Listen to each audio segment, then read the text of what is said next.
గాజులు చెప్పాను కదా, చేతికి గాజులు వేసుకోవడం వల్ల మనం ఇంట్లో ఎవరికైనా వంట చేసేటప్పుడు వడ్డించేటప్పుడు ఇలా చేతితో వడ్డించేటప్పుడు ఇలా గాజులు కదులుతూ ఉంటాయి కదా.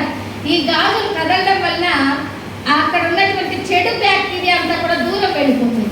అక్కడ ఓన్లీ మంచి బ్యాక్టీరియా శుభప్రదంగానే మనకు ఆ స్థలం అంతా కూడా శుభప్రదంగా ఉంటుంది. కనుక చెడు బ్యాక్టీరియా అక్కడ ఉండదు. అందువల్లే మంచి ఆరోగ్యంగా, ఇదివరకు పూర్వకాలంలో ఇప్పుడున్నన్ని రోగాలు ఎప్పుడు లేవండి. ఎందుకంటే ఆడవారు ముత్తైదులు చక్కగా చేతి నిండా గాజులు చేసుకొని వాళ్ళు ఏ భగవన్నామం తలుస్తూ వాళ్ళు వంటలు చేసేవాళ్ళు. అదే బుద్ధి అదే గుణము పిల్లలకి, ఇంట్లో ఉన్న వాళ్ళకి, భోజనాలు చేసిన వాళ్ళందరికీ కూడా అదే గుణం వస్తూ ఉండేది. అందువల్ల వాళ్ళంతా చక్కగా ఆరోగ్యవంతంగా ఉన్నారు. మళ్ళీ ఈ కాలంలో ఏం చేస్తున్నారు మన వాళ్ళు, మట్టి గాజుల అనేటట్లుగా అంటారు అనమాట. మట్టి గాజులు వేసుకోవడం లేదు. మరి వాళ్ళకి ఇంట్లో ఎలాగొస్తుంది వాళ్ళకి చక్కటి ఆరోగ్యం? ఇవన్నీ కొన్ని మన పద్ధతులు, సనాతన సాంప్రదాయ పద్ధతులు మనం అన్నీ పాటిస్తూ ఉంటేనే మనకు కూడా ఊరికే పెట్టలేరండి మహర్షులు. ఏదైనా కూడా ఊరికే పెట్టలేరు, అన్నీ కూడా మన కోసమే. వాళ్ళు ఎంతో రీసెర్చ్ చేసి ఈనాడు సైంటిస్టులు వాళ్ళు చెప్పినవే ఈనాడు సైంటిస్టులు ఎస్ అంటున్నారు అంతే. వాళ్ళు ఎప్పుడో చెప్పారు మహర్షులు, కొన్ని వేల సంవత్సరాలు, లక్షల సంవత్సరాల క్రితమే మహర్షులు వారు తెలియజేశారు.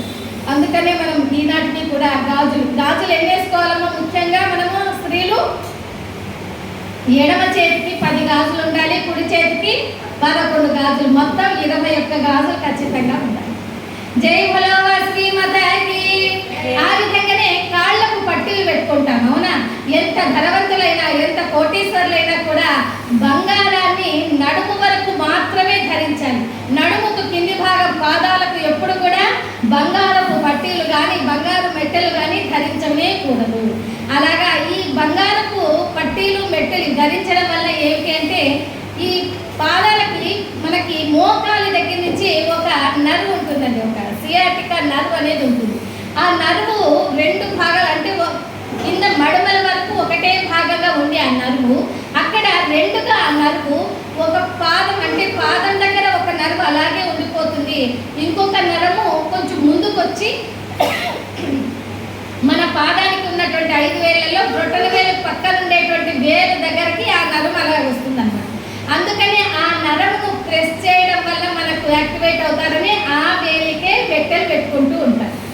ఇక్కడ పాదాల దగ్గరేమో అంటే మనం పట్టీలు వేసుకుంటాం కదా, అక్కడ కింద పక్కనకి ఒక నరువు వస్తుంది అన్నాను కదా. అందుకని ఇలా 2 నరాలు అక్కడ ఉంటాయి కాబట్టి అక్కడ మనం అవి ధరించడం వల్ల మనకు ఆరోగ్యం బాగా చక్కగా చేకూరుతుంది. ఇలాగా కుసుమాంబ గారికి శ్రీమంతం చేస్తూ అనేక విధమైన గాజులు అన్ని వేస్తూ కూడా అమ్మవారికి ఆ శ్రీమంతం చేస్తున్నటువంటి కార్యక్రమంలో ఏమైందంటే అక్కడ బియ్యం కలుపుతూ ఉన్నారమ్మ. బియ్యం కలుపుతూ ఉంటే అప్పుడు కుసుమాంబ కూడా అక్కడ కూర్చొని ముత్తైదులతో పాటు తను కూడా పసుపు నూనె వేసి బియ్యం కలుపుతారు కదా, అలా కలుపుతూ ఉన్నారు. ఆ సమయంలో ఏం జరిగిందంటే మనల్ని ఎంతగానో ఓర్చుకున్నటువంటి ఆ భూదేవి, ఆ తల్లి భూమాత విష్ణు దగ్గరికి వెళ్ళింది. ఓ నారాయణ, శ్రీమన్నారాయణ, ఎప్పుడు కూడా నీవు దుష్టులు దుర్మార్గులు పెరిగినప్పుడు ఒక్కో యుగంలో ఒక్కో అవతారం అవతరిస్తావు కదా. మరి ఇప్పుడు భూభాగంలో ఎంతో మంది దుర్మార్గులు దుష్టులంతా పెరిగిపోయారు, మరి మీరు ఈ యుగంలో అవతరించాలి కదా అని అడిగేసరికి ఆగమ్మ ఎందుకు నీకంత బాధ? అవతరించబోతోంది అమ్మవారు వైశాఖ శుద్ధ దశమి రోజు జన్మించబోతోంది. ఆదిశక్తి అంశయే వాసవి కన్యగా పరమేశ్వరిగా జన్మించబోతోంది కనుక నీవు కొంచెం వెయిట్ చేయన్నట్టు చెప్తారు. అప్పుడు భూమాతకి, ఓ స్వామి నారాయణ, నేను ఇప్పుడే చూడాలి ఆ పుట్టబోయే కుసుమాంబ కడుపులో ఉన్నటువంటి బిడ్డలను నేను ఇప్పుడే చూడాలి అంటారు. అప్పుడు ఇదేమిటమ్మా అంటే సమస్త ప్రజలను కూడా భారం వహిస్తున్నటువంటి భూమాతవైన నీ మీదనే, నీ భూమి మీదనే కుసుమాంబ గారు కూడా ఉన్నారు. మరి ఆమె గర్భంలో ఉన్నటువంటి పిల్లలను నీవెలా చూస్తావు? నీవే చూడొచ్చు కదా అని అనేసరికి అప్పుడు ఆ శ్రీమన్నారాయణ యొక్క అనుగ్రహం వలన ఇక్కడ భూమి మీద, అంటే శ్రీమంతం సమయంలో బియ్యము పసుపు నెయ్యి వేసి కలుపుతున్నటువంటి ఆ అక్షంతలు కలుపుతుండగా బియ్యంలో 2 మట్టి పిల్లలు కనిపించాయండి. మట్టి పిల్లలు అంటే తెలుసు కదమ్మా. ఆ మట్టి పిల్లలు కనిపిస్తే ఆ మట్టి పిల్లల్ని చూడగానే కుసుమాంబ గారికి అవి తినేయాలనిపిస్తుంది. ఇప్పటికీ చూడండి కొంతమంది ఇళ్లలో జరుగుతూ ఉంటుందన్నమాట. అంటే అవి అలా తినేస్తున్నాను వెంటనే. అప్పుడు అంటే మట్టి పిల్ల, మట్టి అంటే భూమాత, ఆ భూమాత ఆ విధంగా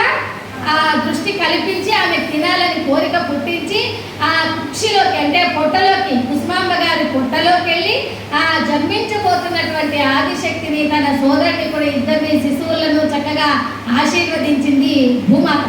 ఆ విధంగా చూడండి, అందుకే ఇప్పటికీ కూడా గర్భిణీ స్త్రీలకి మట్టి పిల్లలు తినాలి అని అనిపిస్తుంది. ఒకసారి ఇట్లాగే ఏమైందంటే ఒక అత్తగారు చెప్పింది, పాపం కోడలకు కొత్తగా అమ్మాయి వివాహం అయింది, ఆ తర్వాత ప్రెగ్నెంట్ అవడంతో ఆ గర్భిణీకి ఆ కోడలకి అత్తగారు చెప్పింది, అమ్మ కాస్త రెండు మట్టి పిల్లలు తినమ్మా, నువ్వు గర్భిణీగా ఉన్నావు అంటే బాగా చదువుకున్నటువంటి అమ్మాయి ఇదేంటిది, వాట్ ఈస్ దిస్ నాన్సెన్స్ అత్తగారు, నేను మట్టి పిల్లలు తినడమా అని అంటుంది.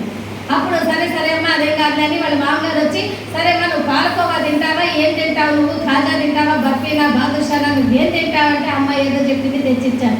మరి అట్లాగ అయిపోయారు ఇప్పటి కాలము అమ్మాయి. అలాగా ఒకప్పుడు అలాగనే జరుగుతూ ఉండేది. ఆ విధంగా మట్టి పిల్లలు తిన్న తల్లికి భూమాత ఆశీర్వాదం ఇచ్చింది.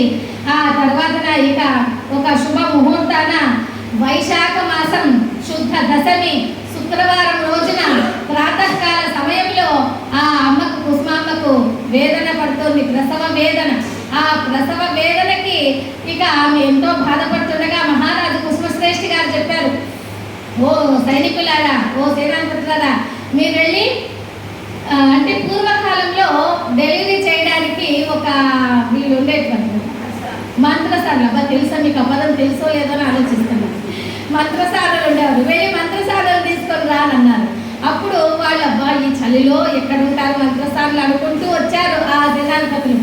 అప్పుడు అందరనే అక్కడ కైలాసంలో పార్వతీమాతకి ఈమె ప్రసవ వేదన పడుతుంటే అమ్మా అమ్మా అని ఆ ప్రసవ వేదన భగవంతునికి వినిపిస్తుంది కదా, అలాగా అమ్మవారికి వినిపించి పార్వతీమాతకి పరమేశ్వరుతో, ఓ పరమేశ్వర నీవు ఇలా ధ్యానం చేసుకుంటూ కూర్చున్నావయ్యా, అక్కడ భక్తురాలు ఎంతో ప్రసవ వేదన పడుతుంది అంటే పరమేశ్వరుడు అంటున్నారు, ఓ పార్వతి నేను చేసేది ఏముంది, స్త్రీల యొక్క కార్యక్రమం కదా, నీవు లక్ష్మీదేవి కూడా సరస్వతి మాతని నీవు తీసుకొని వెళ్ళు, ఆమెకు ప్రసవం చేసి రండి అని అన్నారు.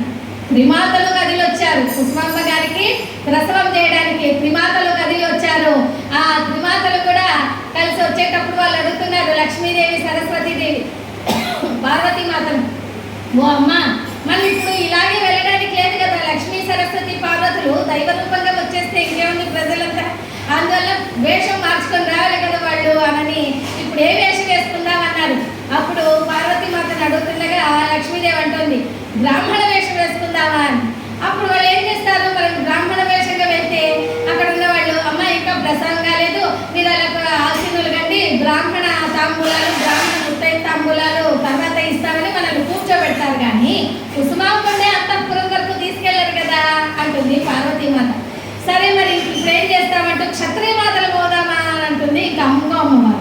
అప్పుడు పార్వతీమాత క్షత్రియ మాతలైనా కూడా అమ్మ మీరు ముత్తైదులు కట్టలే అటు కూర్చోండి, మీకు ముత్తైదు తాంబూలాలు తర్వాత ఇస్తామంటారే కానీ కుసుమాంబ అంతఃపురానికి మనల్ని పంపించారు కదా, ఇవన్నీ కాదు కానీ మనం మంత్రసారుల వేషంలో వెళ్దాం అంటుంది పార్వతీమాత.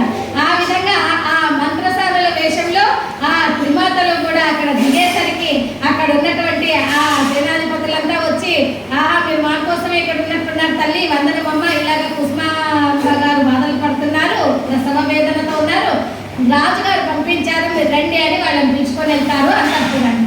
అక్కడికి వెళ్ళగానే మహారాజు వీళ్ళని ముగ్గురిని మంత్రసారులు చూసి అమ్మా నమస్కారం అంటారు. ఏమంటారు? అమ్మా నమస్కారం అంటారు. అనేసరికి లక్ష్మీదేవి అంటుంది, చూసారా నా లక్ష్మీ కళను ఇట్లాగే తెలుసుకున్నారేమో అయినా, అందుకే ఎప్పుడు కూడా మా భగవంతుడు శ్రీమన్నారాయణుడు అంటూనే ఉంటారు, లక్ష్మీ కళ ఉట్టి పడుతోంది, ఎక్కడికి వెళ్ళినా కూడా మనం ఎవరు అని చెప్పకనే అటువైపు వాళ్ళంతా అమ్మా నమస్తే అని ఎక్కడికి వెళ్ళినా నమస్కారాలు పెడుతూనే ఉంటారంటే మన కళ తెలిసిపోయిందేమో అని అంటారు. అదేం లేదే వాళ్ళు గౌరవంగా చెప్పారు కదా అని ముగ్గురు మాట్లాడుకుంటారు. ఆ ప్రసవ వేదన పడుతున్న ఆ కుసుమాంబ అంతఃపురంలోకి ఇక అమ్మ అంతఃపురంలో అమ్మగారు ఉన్నారు, మీరు వెళ్ళండి అని అంటారు. ముగ్గురు వెళ్తుంటే కుసుమాంబ గారు తమ్ముడైన హరిశ్రేష్ఠి గారు, అమ్మ ఇదేంటి ముగ్గురు వెళ్తున్నారే మీరు, మరి ముగ్గురెందుకు, ఒక్కరే వెళ్ళొచ్చు కదా అని అంటారు. అప్పుడు ఆ అమ్మవార్లు, మేము ఎక్కడికి వెళ్ళినా ముగ్గురు వెళ్తాం నాయనా, మేము అందువల్ల ముగ్గురు వెళ్తాం, మీరు ఇచ్చిన తాంబూలంలో కూడా ముగ్గురు మేము షేర్ చేసుకుంటాంలే అంటే, ఓ అలాగనా, అలాగైతే ఇంకేం ముగ్గురు కాకుంటే 30 మంది అయినా వెళ్ళండి అని అనేసరికి ఆ ముగ్గురు కూడా ఆ కుసుమాంబ ఉన్నటువంటి అంతఃపురంలోకి వెళ్ళిపోతారు. అక్కడ ఎంతో ప్రసవ వేదన పడుతోంది ఆ అమ్మవారు. ఇక వీళ్ళంతా కూడా అంటున్నారు, ఓ అమ్మ, ఓ తల్లి వచ్చుకోమ్మ అంటూ ఆ ప్రాతకాలంలో శుభముహూర్తంలో వైశాఖ మాసంలో దశమి రోజున శుక్రవారం ప్రకృతి అంతా పులకించుతుండగా, మంగళవాద్యాలు మారుమ్రోగుతుండగా, ఆ పుష్పవర్షములన్నీ కురుస్తుండగా దేవత యక్ష కిన్నెర కింపురుష గరుడ గంధర్వాదులందరూ కూడా పైన ఆకాశ మార్గంలో వీక్షిస్తున్నారు. ఎందుకంటే ఆదిశక్తి జన్మించబోతుంది కదా అనేటువంటి ఆ సమయంలో ఒక బిడ్డ క్యార్ క్యార్ అంటూ పుట్టాడు. ఆ పుట్టిన పురుష శిశువును తీసుకొని వచ్చి ఆ దాసీ జనం అంతా మహారాజు గారి చేతికిచ్చి, ఓ మహారాజా, పురుష శిశువు జన్మించారు అనగానే ఆ మహారాజు అంటున్నారు, ఆహా, ఇంకేం నాకు వంశోద్ధారకుడు ఉద్భవించే అని అంటున్నారు మహారాజు గారు. అదే ఈ కాలంలో అయితే ఏమంటారమ్మా, ఆహా, నాకు ఒక 50 లక్షల కట్నం వచ్చినట్లే అంటారు. అవునా కాదా? అట్లాగా పురుష శిశువు జన్మించారు. జై శ్రీ వసవి మాతాకి. ఆ విధంగా పురుష శిశువు ఉద్భవించిన తర్వాత మరి కాసేపటికే ఆ అమ్మగారు మళ్ళీ ప్రసవ వేదన పడుతున్నారు. ఇదేమిటమ్మా ఇంతగా ప్రసవ వేదన పడుతుంది, ఇప్పుడే కదా కానుక చేసేమంటున్నారు లక్ష్మీ సరస్వతులు. అప్పుడు పార్వతీమాత అంటోంది, ఓ అమ్మ తల్లి, ఇప్పుడు జన్మించబోయేదే ఆదిశక్తి. ఇప్పుడు జన్మించింది ఆదిశక్తికి సహోదరుడిగా వచ్చినటువంటి నందీశ్వరుడే విరూపాక్షుడిగా జన్మించారు అనని ఆ అమ్మవారు చెప్తుండగా ఆ ప్రసవ వేదన తట్టుకోలేని ఆ కుసుమాంబకి ఈ అమ్మవారు చెప్తున్నారు, అమ్మ నీవు ఓ అమ్మ అని అనకపోతే ఎప్పుడో చనిపోయిన మీ అమ్మని ఓ లక్ష్మి, ఓ సరస్వతి, ఓ పార్వతి అనొచ్చు కదా, మాకు సంతోషం అవుతుంది అంటున్నారు.